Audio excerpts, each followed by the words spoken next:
오늘은 시편 93편의 말씀을 보도록 하겠습니다. 이 시편 93편의 저자는 누구인지 알 수 없습니다. 그러나 이 시편의 흐름을 통해서 다윗 시대가 아닌가, 또는 이스라엘 민족이 바벨론 포로에서 귀환한 이후에 그들이 성전 예배 시 사용했던 시가 아닌가, 그렇게 추측을 합니다.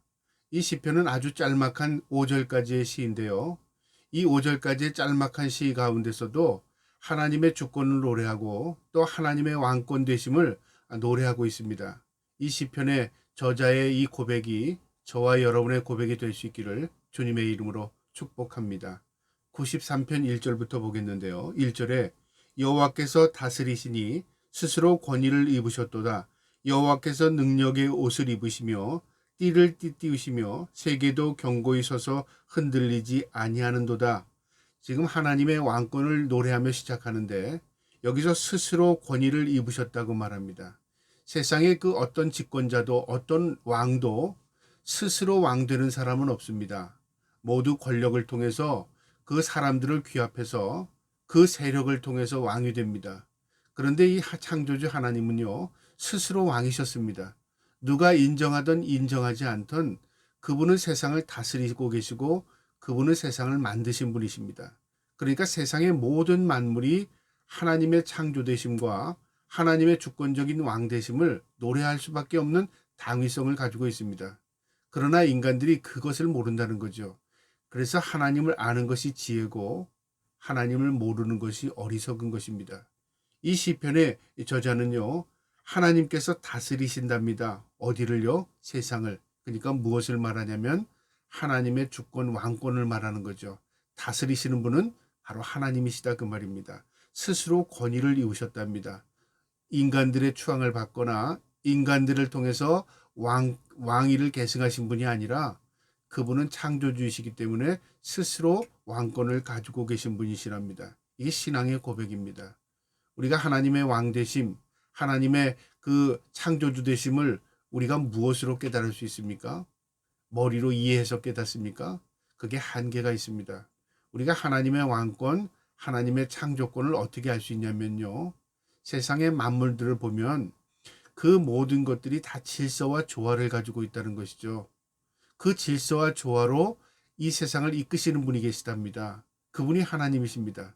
그래서 우리가 세상을 알면 알수록, 그 다음에 자연계의 모든 이치를 깨달으면 깨달을수록 하나님을 부인할 수가 없습니다. 그래서 하나님을 노래하고 하나님을 찬양하는 것이 인간의 근본입니다. 그런데 우리는 그 인간의 근본을, 또 본분을 망각한 것입니다. 그것이 죄입니다. 이 시편의 기자는요, 하나님은 스스로 왕 되셨을 뿐만 아니라 세계도 견고히 서서 흔들리지 않는답니다. 그러니까 하나님의 다스리시는 그 왕 되심은 세상의 그 어떤 왕과도 비교할 수 없다는 겁니다. 세상의 왕들은 통치권을 가지고 전쟁을 통해서나 자기의 권력을 통해서 왕위를 계승하고 이어나가지 않습니까?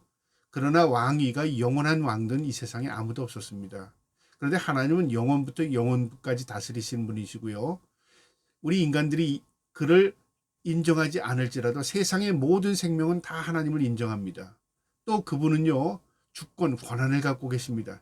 세상의 모든 권한은 그분 안에 있다, 그 말입니다. 그래서 하나님의 능력을 우리가 보면 볼수록, 깨달으면 깨달을수록 너무 놀라운 하나님의 능력을 우리가 세상을 통해서 우리가 깨달을 수밖에 없는 겁니다. 2절에 보면 주의 보좌는 예로부터 견고히 섰으며 주의 영원부터 계셨나이다. 하나님은 영원부터 영원까지 계시는 분입니다. 그러니까 끝이 없으신 분이시다, 그 말입니다.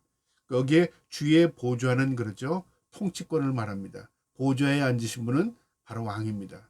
이 시편 기자의 놀라운 고백은요, 하나님을 왕 되심을 고백하고 있는데 무엇을 통해서 하나님은 왕이심을 고백하냐면 세상의 모든 창조물을 볼 때 이것을 지으신 분이 있다, 그 말이죠.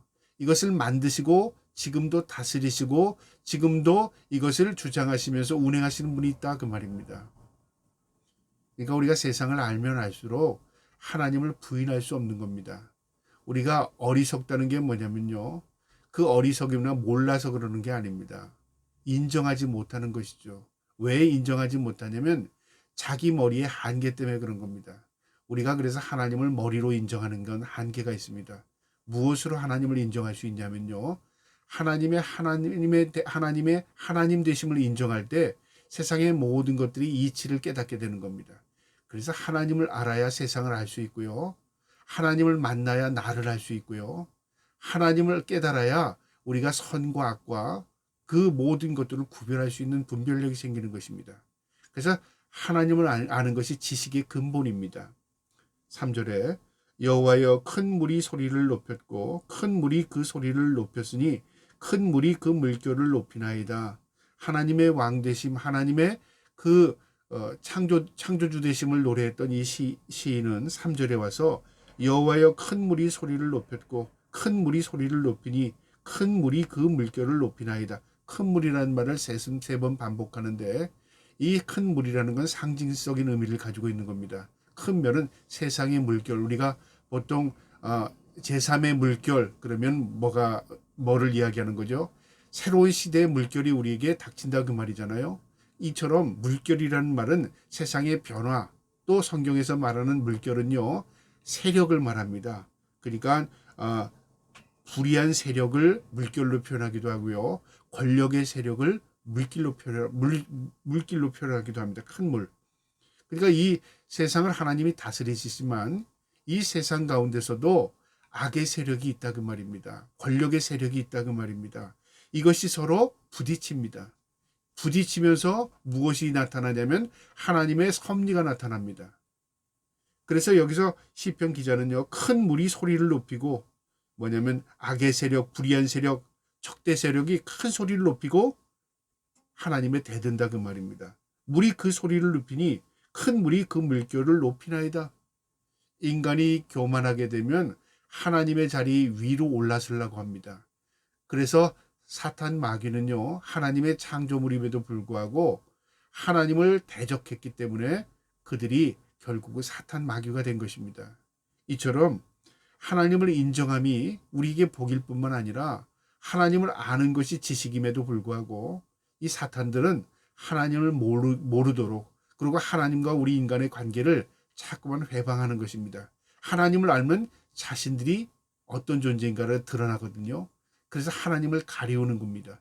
그래야 자신들이 세상을 지배할 수 있기 때문에 그런 것입니다. 큰 물결은 세상의 권력, 세력, 악의 세력을 의미합니다. 4절에요. 높이 계신 하나님의 능력은 많은 물소리와 바다의 큰 파도도 다 크니이다. 바다의 큰 파도보다 크니이다. 이게 뭐냐면 대칭을 이루는 거죠. 세상의 어떤 큰 세력도 하나님의 힘과 하나님의 능력에 대항할 수 없다 그 말입니다. 비교할 수 없는 존재들입니다. 사탄이 아무리 강할지라도, 사탄이 아무리 그들이 계략을 꾸미고 하나님을 대적할지라도 결국 하나님을 이길 수 없는 겁니다. 5절에요. 여호와여 주의 증거들이 매우 확실하고 거룩함이 주의 집에 합당하니 여호와는 영원 무궁하시리이다. 이러고 5절에 끝나는데요. 여기 보면 여호와여 주의 증거들이 매우 확실하고, 이 증거는 무엇을 말하냐면 하나님의 약속이 매우 확실하다. 하나님의 말씀이 매우 확실하다 그 말이죠. 우리는 성경을 구약과 신약으로 나누지 않습니까? 이 구약은 예수님이 이 땅에 오시기 전에 예수님이 오실 것을 기록한 것이 구약입니다.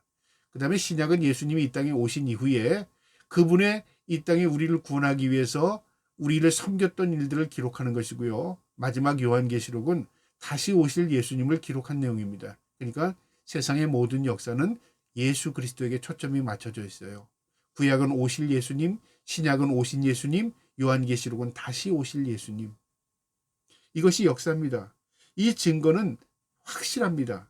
그래서 주의 증거들이 매우 확실하고, 이 시편의 기자는 세상의 모든 이치를 볼 때 하나님의 계심을 확실함을 노래하는 것입니다.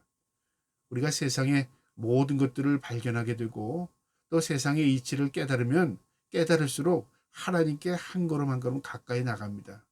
오늘날 과학 문명이 발달하면서요, 우주에 우리가 알지 못했던 것들을 하나하나 깨닫습니다. 기껏해야 이제 아는 것이 뭘까요? 태양계의 아주 일부분을 알게 되었습니다.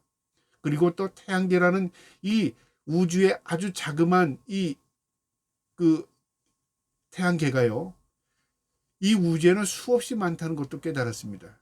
그리고 지구라는, 우리가 살고 있는 이 지구라는 것이 아주 작은 별에 불과하다는 것도 깨닫게 되었습니다. 그리고 시간이라는 개념이 다 이 위치에 따라 달라진다는 것도 깨달았고요. 그리고 또 인간이 이 살아가는 이 세상이라는 게 굉장히, 우리가 생각하기에는 굉장히 넓은 것 같지만 우주로 비하면 굉장히 좁은 것이라는 것을 깨닫게 되었습니다. 그러면 세상이 어떻게 움직여질까요? 그냥 방치돼서 그냥 자기들 멋대로 움직일까요? 만약에 세상에 다스리시는 분이 없다면요, 세상은 이미 종말을 고했을 겁니다.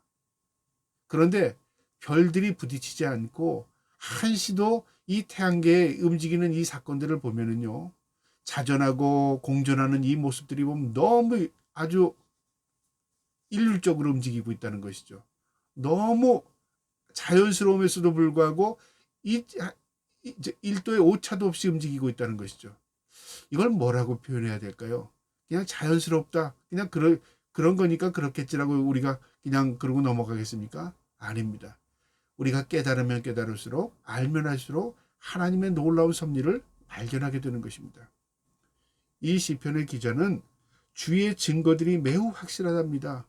자연계를 볼 때 뿐만 아니라 거룩함이 주의 집에 합당하니, 그리고 하나님의 거처가 거룩하다는 것도 깨달은 겁니다. 여러분, 중요한 진리입니다. 세상을 볼 때, 이치를 깨달을 때 하나님이 계시는구나, 그거 깨닫는 게 놀라운 지혜고요. 그 다음에 하나님이 거룩하신 분이라는 거 깨닫는 것, 놀라운 겁니다. 그래서 성경은 내가 거룩하니 너희도 거룩하라고 하나님 말씀해 주셨습니다. 하나님이 계시는 곳은 거룩한 곳입니다. 거룩이라는 건 무엇을 의미합니까? 구별된 것을 의미합니다. 우리가 선과 악을 구별하는 것, 거룩한 겁니다. 죄와 선을 구별하는 것, 거룩한 것입니다. 더러운 것과 깨끗한 것을 구별하는 것, 그거 거룩한 겁니다. 이처럼 구별의식이 있는 것, 구별의식이 있어야 우리가 거룩한 사람이 되는 겁니다. 그럼 구별만 할 줄 알고 우리는 더러운 것이 있습니까? 그게 아니라 내가 구별을 했다면 내 자신은 거룩한 삶, 구별된 삶을 살아가는 겁니다. 그래서 우리 그리스도인들은 구별된 자들입니다. 하나님 앞에 구별된 자들을 거룩한 자, 하나님 앞에 택함 받은 자, 그렇게 말합니다. 이 구별한 자를 하나님이 자녀 삼으셨습니다. 그리고 이 거룩한 백성, 구별된 자를 통해서 하나님이 영광을 드러내십니다. 오늘 이 시편의 기자의 고백이 하나님의 왕되심을 노래하고 고백합니다. 절대 권위를 가지고 있던 하나님을 노래하고 있고요. 절대적인 능력을 가지고 있는 하나님을 노래하고 있고요. 영원부터 영원까지 계신 하나님을 노래하고 있습니다. 이 고백, 이 노래가 저와 여러분의 고백과 노래가 될 수 있기를 주님의 이름으로 축복합니다. 아멘.